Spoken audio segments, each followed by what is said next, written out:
Dhiyeessummoo Anzaalaa Lamtaaddisaati. Dhimmoota kaanitti deebina irreecha hora Finfinnee irratti hirmaattotni naannoo Amaaraa, Tigraay, Affaar, Somaalee, naannoo Kibbaa, Beenishaangul Gumuzii fi kanneen biroorraa argamuu jedhamee eegama. Dabalataan hoogganaan biiroo aadaa fi turizimii Oromiyaa obbo Girmaa Haayiluu keessummootni biyyoota Keeniyaa fi Yuugaandaarraa dhufanii akka hirmaatan xumura qophii ayyaanichaa ilaalchisuun ibsa kennan keessatti himaniiru. Fooramiin ayyaana irreechaa boru ni taasifama kan jedhan obbo Girmaan fooramiin kun ayyaana irreecha UNESCOon galmeessisuuf galtee akka ta'us dubbataniiru. Akkasumas agarsiisni aadaa godinaalee Oromiyaa hundaa fi naannoolee kaanii agarsiisni faradoo akkasumas agarsiisni nyaata aadaa cuukkoo kiiloomeetira 4 ol dheeratu ni taasifamas jedhaniiru. Waa'ee alaabaa paartii siyaasaa qabatanii irreecha irratti argamuun wal qabatee immoo abbaa gadaa Tuulamaa fi walitti qabaan koree irreecha hora Finfinnee fi Bishooftuu Goobanaa Hoolaa alaabaan paartii siyaasaa kamuu irreecha akka seenu hin barbaannu jechuun BBC'tti himaniiru. Irreessi kun maali ka jedhu Oromoonni beekutu nurra jira. Uumaa Waaqayyootiin wal qabata. Irreessa kana immoo hoggattoo deemnu maal qabannee deemna ka jennu yaadatutu nurra jira Oromoonni. Irreessi nageenya, irreessi tokkummaa. Irreessa kana immoo margaa fi habaaboodha kan qabannee deemnu. Biratti immoo alaabaa abbaa gadaati. Alaabaa kana Oromoonni hedduu irratti wareegamee jira. Oromoonni hedduu lubbuu dhabee jira. Oromoonni hedduu oduu waa'ee alaabaa abbaa gadaa kana yaadu, oduu sirna gadaa kana yaadu. Darbee jira. Har'a immoo carraan nurra gahee jira. Alaabaa paartii siyaasaa kamiyyuu akka seenu hin barbaannu. Ka ODPs haa ta'u, ka ABOs haa ta'u, kan federaalas haa ta'u, alaabaa abbaa gadaatiin ala ka paartii siyaasaa kamiyyuu akka seenu hin barbaannu. Maaliif hoggattoo jettee gaafa sirni gadaa UNESCO irratti galmaa'u irreessi sirna xixiqqaa ta'ee jalatti galmaa'ee jira. Har'a yoo nuyi tokkummaa keenya cibsuu baanne, alaabaa abbaa gadaa keenya cibsuu baanne yoo alaabaa laaqamaa haqamaa alaabaa paartii hedduu yoo as keessa ka seenu ta'e hambaa addunyaa ta'een galmoofne jechaadha. Itti gaafatamna jechaadha. Sadarkaatti haqa buutiin illee hin deemu yoo nu walii galuu baanne. Kanaafuu siyaasa oduutti galchuu baanne. Alaabaa siyaasaa kamiin oduu qabachuu baanne. Oduu wal jalaa dhageenye alaabaa abbaa gadaa qofatti fayyadamne gaarii hin jiru.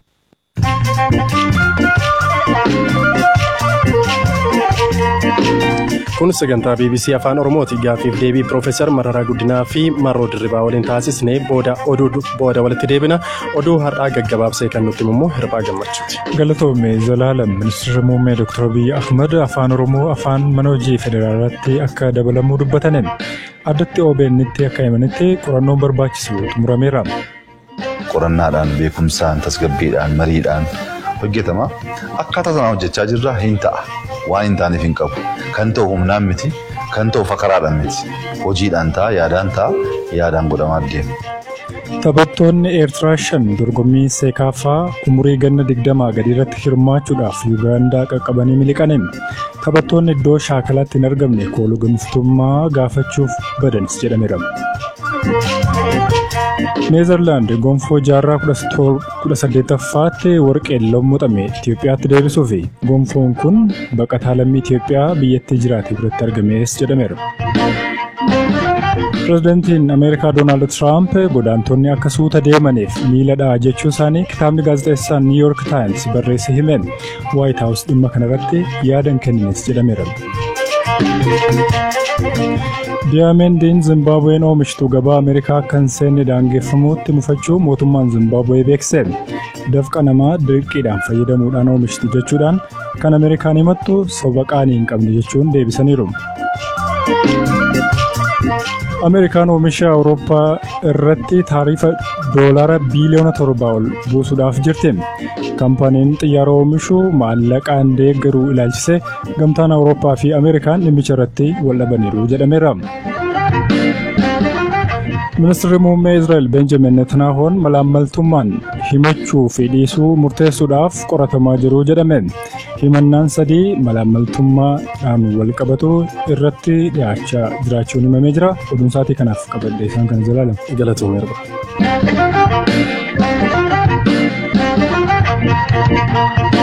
Oduuttaanuun boordiin filannoo biyyaalessaa paartiileen akka biyyaalessaatti dorgoman mallattoon miseensota isaanii kan namoota 10,000 kan akka naannootti dorgoman ammoo kan namoota 4,000 akka dhiyeessinu nu gaafachuun sirrii mitii jedhan hoogganaan KFO Profeesar Mararaa Guddinaa. Sadarkaa naannootti namootni dorgoman namoota 1,000 fi kan biyyaalessaa ammoo 2,000 akka dhiyeessuu qabanis himameeraa jedhan.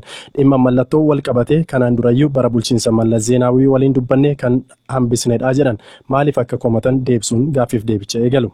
Miseensa sana dhabnee miti. Miseensa sana caala qabna. Garuu rakkoon isaa kana godhaa jedhanii mallattoo fidaa jedhanii ila deemtee mallatteessuus sila jiran galee nama 10,000 mallatteessu. Yeroo si jalaa fidaa qarshii maaliif cidhaa kana baafnaadha. Maaliif waan akkasii keessaa dirqamaan nu gootu. Tarii kun paartilee baay'een sadarkaa biyyaalessaatti akka isaan hin galmoofne daangessuu ni danda'a? Miidhuu ni danda'a. Isaan egaa kan jiran paartilee dhibban filannaa keessa galchuun nu rakkisaa jira. Kanaa warri dadhabaa warri maaliin kana keessaa bahanidha. Kan isa jiran ifumatti himu.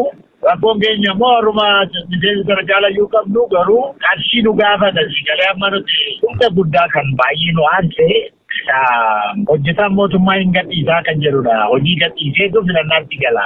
Amma filannaan dhumutti hojii ala ta'aa kan jiru sana tokkoffaa saayikolojiidhaan hojii gadhiisii maal godhi kan jedhu sanatti dhagahama. Namni biyya kanatti immoo namni beekumsa qabu, muuxannoo qabu, irra jireessa hojii mootummaa keessa nama jirudha. Yaa kana dhiisii jechuun rakkoodha. Ofii immoo naa baafatanii naa tolfatanii hojjetaa mootummaa jechuun ministeera warra paarlaamaa keessa jiru, warra cabsee keessa jiru, warra maarmaa keessa jiru hin tuquu jedha. Hin laallatu jedha. Naa ofii isaaniitii baafatanii nurratti seera baafatanii jechuudha. Isa akka guddaatti ilaalu. Kuni miseensota keessan irratti miidhaa qabaata jechuudha. Qaba malee qabala. Nuti qabeenya guddaa qabaachuu hojjetaa mootummaa karaa uumamaatti hojii keessatti maalisoo taate gadhiisiitii nu dorgomu jechuun egaa dhabuunis argachuun tajaajiluun jechuudha. Dorgomuu mootummaa gubbaatti dorgomu. Seera kana baasuudhaaf baay'een isaanii immoo warri karaa kana darbanii dorgomanii warra barsiisotaadha. Galee barsiisonni immoo ganna malee hin qaban eeyyama. Hojii isaanii ni jechuun immoo barataanis miidhamuu jechuudha. Barsiisaan tokko hojii isaa hojii. Kana rakkoo akkasii qabaa isa fayyadanii galchan waliigaltee keenya ala.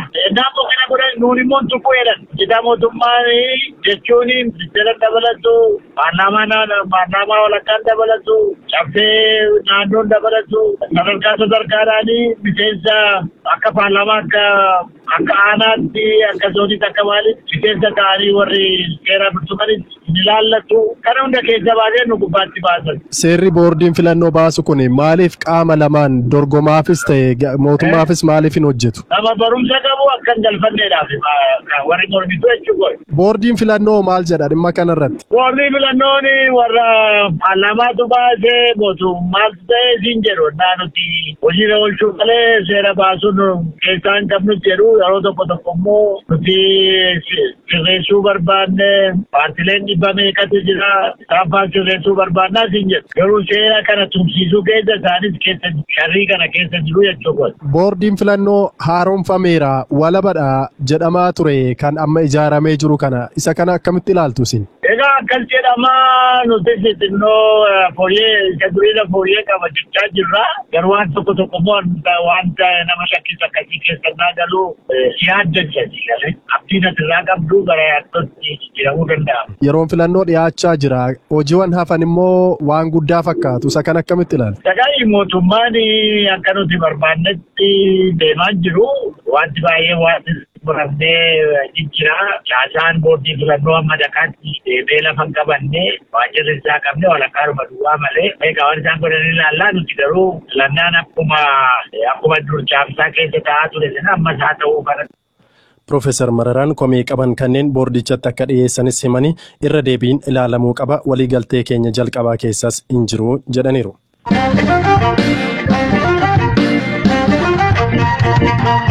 Sagantaa keenya xumuraatiin uummatni godinaalee Wallaggaa rakkoo nageenya hamaa keessa galuu erga dubbachuu eegalanii waggootarra darbeera. Gama tokkoon mootummaan nageenya uummataan kabachiisa jechuun humna nageenyaa bobbaaseera. Garuu humna kanarrattis komiitu dhagahama.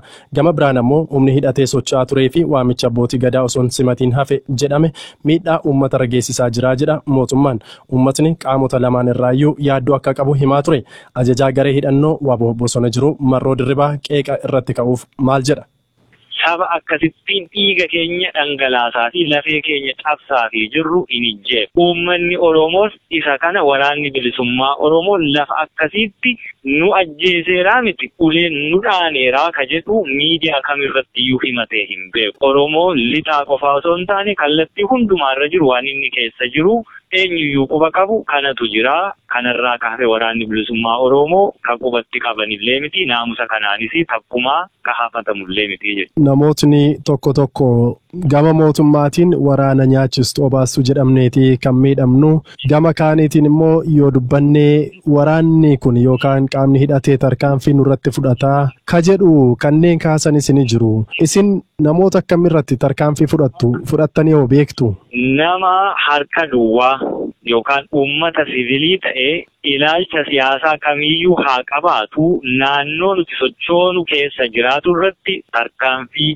bifa kamiituu hin fudhannu. Tarkaanfiin nuti fudhannu humna hidhatee leenjii waraanaa qabu, waraana irratti waraana banee jiru, waraanaaf waraana giddu. Yoo silaa uummata nagaa irratti fudhachuu ta'e miseensa dhaaba siyaasaa irratti ilaallee tarkaanfii fudhanna ta'e inni kun miseensi qaama mootummaayyuu har'a lafa nuti to'annee jirru keessa sossoonu keessatti maatii qabanii ofiillee dabalatee nagaan bahanii nagaan galuutti jiranii jedhu. Yeroo darbe kantiibaan magaalaa Gullisoo akka ajjeefame himamaa ture akkasumas boombiin magaalaa Mandiitti dhoofameera namas madeesseera kan jedhullee akkasuma himamaa ture. Isa kanarratti qaama hidhate kana yookaan miseensa keessantu kana raawwatee kan jedhu gama mootummaatiin yerootti dhagahamaa ture ni jira. Hojii manaa ofii bahachuu dadhabuu fi kufaatii siyaasaa fi waraanaan mudate keessaa hulluuqee bahuu fi afaan faajjii hawaasa bal'aa keessatti uumuuf akkasumas immoo